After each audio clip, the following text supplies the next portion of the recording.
সত্যি কথা, ভারতবর্ষের বেশ কয়েকটি রাজ্যে বিধানসভা নির্বাচন হয়েছিল।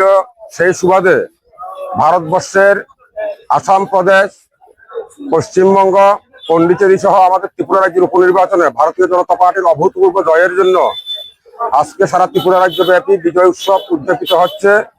আজকে ভারতীয় জনতা পার্টিতে মানুষ আজকে আসছে শুধু ভারতীয় জনতা পার্টির পতাকা দলে আমাদের মাননীয় প্রধানমন্ত্রী নরেন্দ্র মোদীর দিকে চেয়ে। এবং আমাদের আজকে ৩১ জুলাইবাড়ি মন্ডল আয়োজিত আজকে আমরা বিজয় সমাবেশ এবং বিজয় র্যালি আমরা করেছি।